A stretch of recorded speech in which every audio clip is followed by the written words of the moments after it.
Така, маняци, в това видео ще видите как правя за 30 минути $50, което е на доста сравнително малък капитал, акаунт и така нататък. Така че да не губим повече време, направо към самото видео. Така, маняци, в момента е 10 часа, третия част от Азия, третия част от Лондон, който ще го търгуваме в момента. Overall, златото е bearish, overall, DXY е bullish. Следим за къс retracement.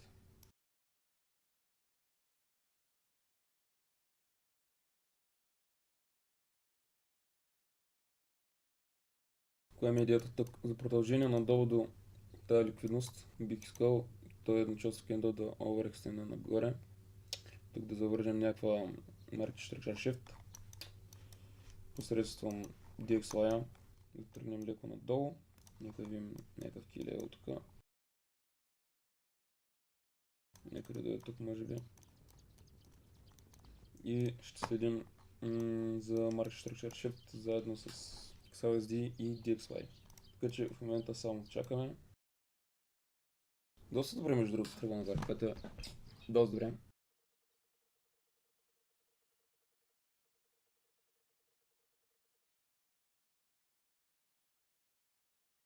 Идеята ми тук каква е? Ще таргетираме 50% на този лек, на този кендъл. В момента правим хай, правим лоу. Искам да вземем хая, да вземем лоу, да върнем до 50% на този лек, който прави самата Market Structure Shift. И да таргетираме 50% на целият този кендъл. И сделката ще изглежда нещо от този сорт. Същото нещо искаме да го видим при DXY. Ето тук вижте, ние сме в една зона, като познатки левел за overall като цяло сме bullish. Тук е доста голям потенциал да обърнем. Така че направихме се някакъв хай, някакъв лоу.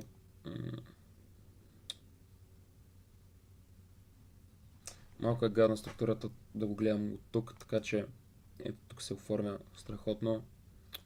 Тук какво искам? Имаме хай, имаме лоу. Искам да вземем лоуа, да вземем хай, да върнем до 50%, след това нагоре. Както това го прави за бирж вариант, така DXY трябва да го направи за були, защото корелацията им е разменена. Наобратно са, но тук кой е нагоре, друг ще кой е надолу. Така че двете неща трябва да са таймнат и да направят едновременно Market Structure Shift. Да, в момента следим и чакаме просто. В момента злато се задържа, защото DXY просто трябва да вземе и той този лоу. Направихме свип, за да го покажа. Ето тук имаме Breaker Structure, вземане на ликвидност. Да го правим по абсолютно същия начин. Сега единственото нещо, което чакаме, цената да тръгне нагоре и да свипне самия хай. А тук чакаме да свипне самия лоу. Така, в момента свипнахме и лоуа и чакаме 50% на ето този лек, според зависимост доколко надолу ще отиде. Да знаем къде са тия 50%. DXY е нещо доста се задържа надолу. Няма да ми много хареса, ако не свипне ликвидността, но предполагам златото ще изчака да DXY също да свипне. След това ще чакам връщане до 50% за евентуална сделка. Добре, вече имаме точно Market Structure Shift. Правим 50% на този лек. И в момента чакаме връща. Оп. Добре, мисля тук просто да пусна сделка.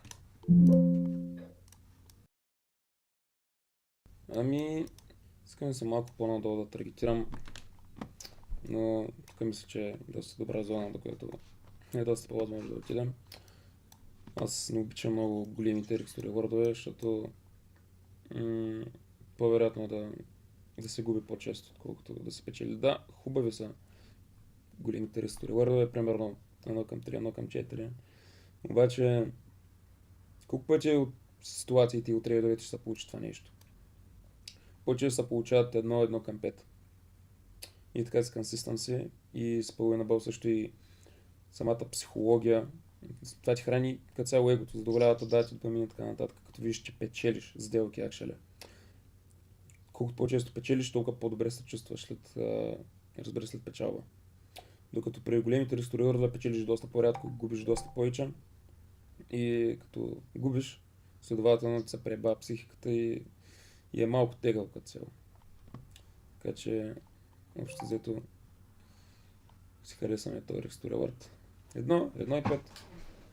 Пълно достатъчно. Като имаш 65-70% win rate, примерно. Ти печелиш 60-70% от случаите. Така че, някакво да се мисли. Като цяло е този лек. Окей, за връщане. Доста, между другото, е възможно да върнем до тук. Но аз просто търгуваме този час. В момента лега на самия час връщането, така че...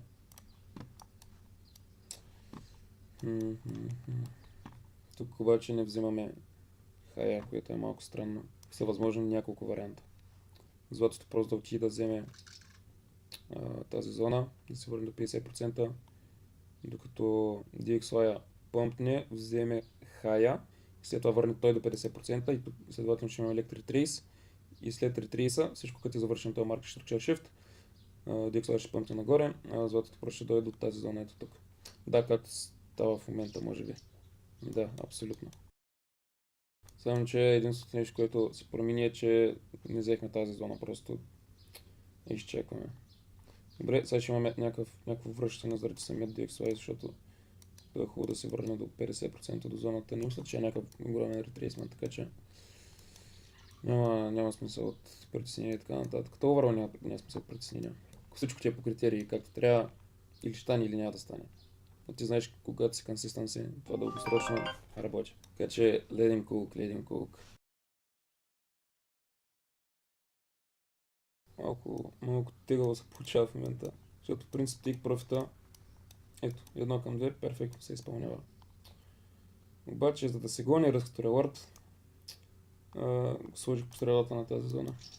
Или в началото. В момента имаме доста гаден pullback, който доста хора би ги стреснало, обаче мен не. Тук вземаме си 50% на зоната. Тук трябва да затворя по принцип целият take profit, но мисля, че има доста голям потенциал да продължим надолу. Звъкомян се тук, да знаете. Много се е звъкомян тук. За да не е толкова гадно положението, си мръднам стопа на входа. Знаете ли, тук затварям го 1 към 1. Затваряме така сделка. Няма да я чакам повече. Да, може да се тръгне, може да се направи каквото се иска. Просто се затварям 1 към 1. Спазвам се критериите и толкова. Без да се лакомем. Защото нямаше да е много хубаво в момента, просто ако беше тръгнал нагоре. И да ми удари стопа на входа. Или още по-лошо да ми удари стопа без да съм го слагал на break-even, т.е. risk free. Така че доста добре се получи в момента. Доволен съм. Спазих си критериите. Това е най-важното. Като си направиш Notion, като си направиш записките след трейда, нали, да запишеш кое как се влезнал, как се чувства и така нататък. Да знаеш, че ти си се спазил плана и не си се лакомил. Защото в трейдинга да имаш надежда, да се надяваш, да се молиш, хайде отиди. Това е не е трейдинг, това е все в казино. Така че доволен съм. Стана това, което трябваше да стане, така че GG. Big W. Акаунта вече е на 550 евро. Днес поработихме някъде час и половина за тази сделка, така че в момента сме свободни през целия ден да си правим каквото си искаме. Това представете си, тук са 500 евро. И ние направихме 50 евро. Представете си, че това са 50 000 евро. В момента от 50 000 евро, тази печалба, тези проценти, които ги спечелихме, това са 5000 евро. 5000 евро за час и половина.